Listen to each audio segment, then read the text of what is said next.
Assalamualaikum warahmatullahi wabarakatuh. Selamat datang di channel Fadilah Sholawat TV. Semoga kita senantiasa termasuk golongan umat Islam yang terus menuntut ilmu dan senantiasa mengamalkan apa yang sudah didapat.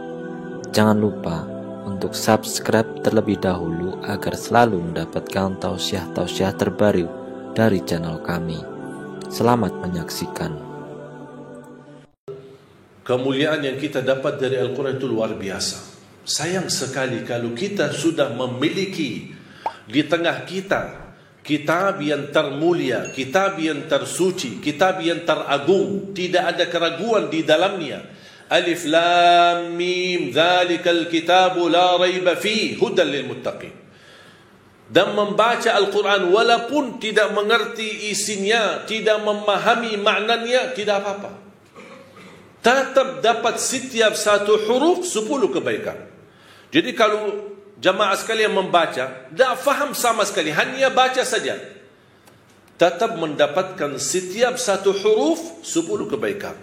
Alif Lam Mim bukan satu huruf, alif satu huruf, lam satu huruf, mim satu huruf.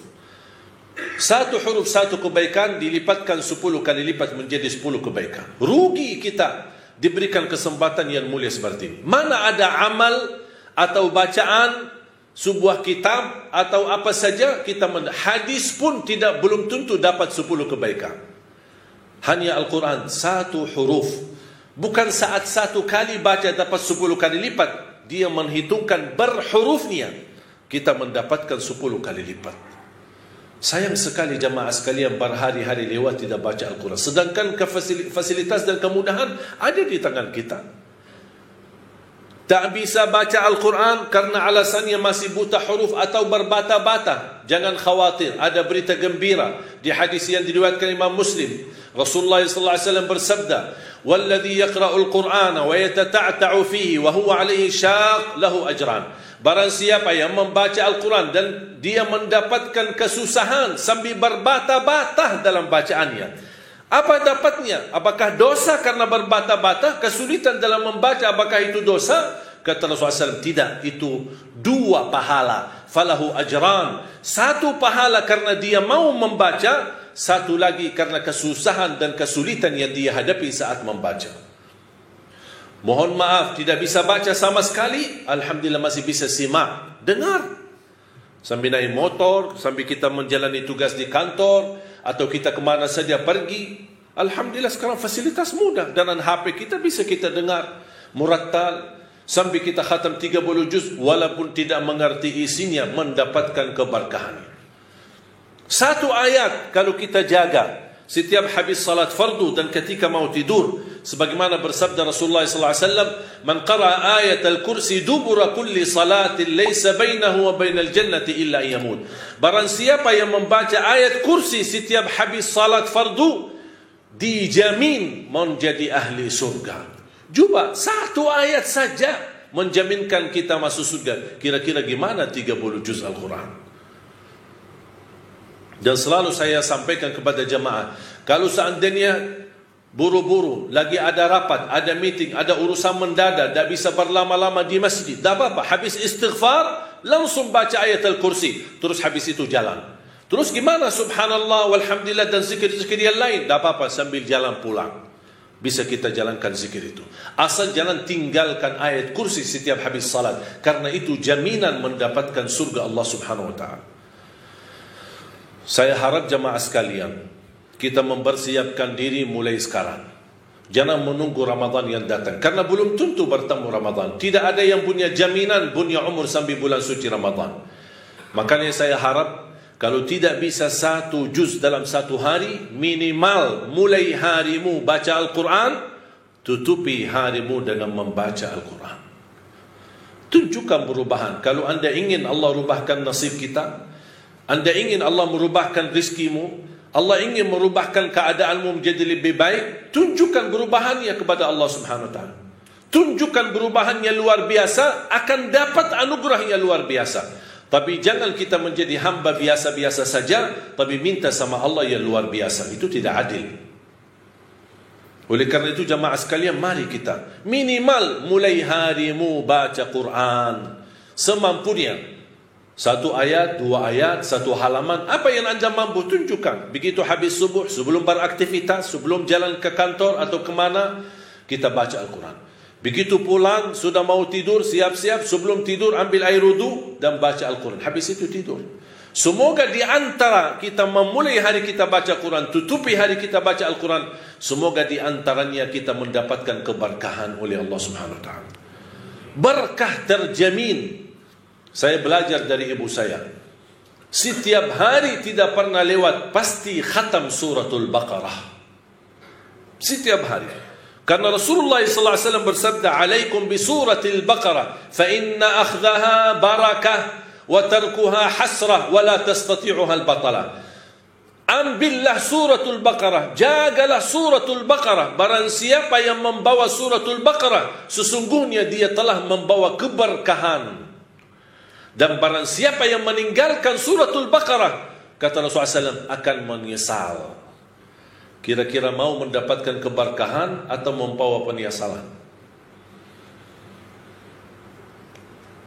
Kalau kita merasa diri gagal menjadi ahlul Quran atau menghafal Al-Quran, mohon dengan sangat, jangan gagalkan anakmu menjadi penghafal Al-Quran.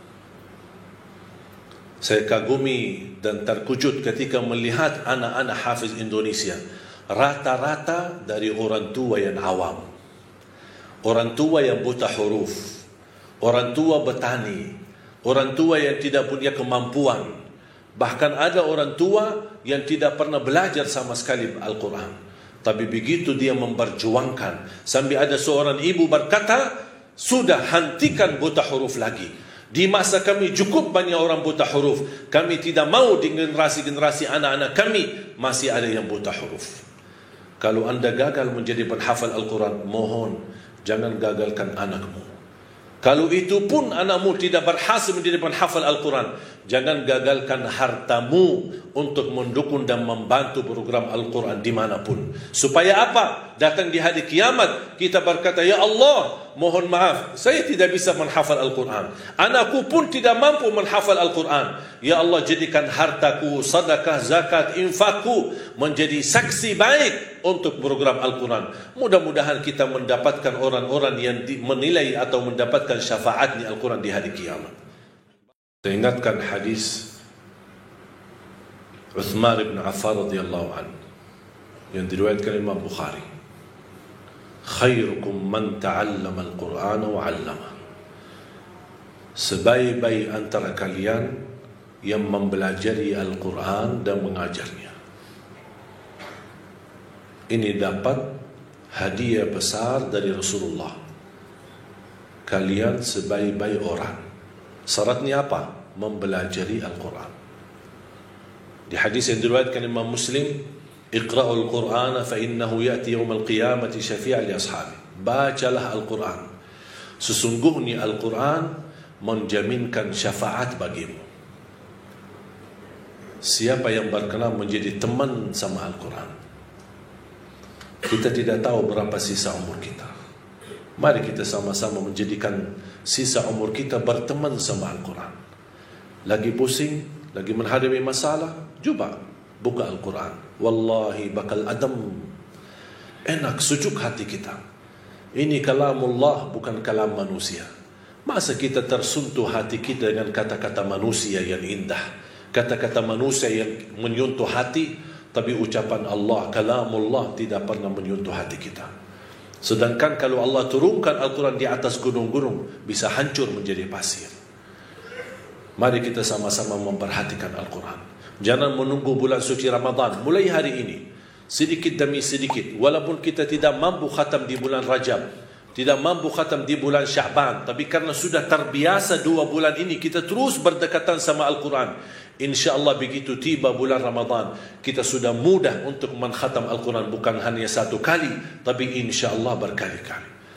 Imam Syafi'i radhiyallahu anhu wa rahimahullah, dalam setiap bulan suci Ramadan khatam 60 kali.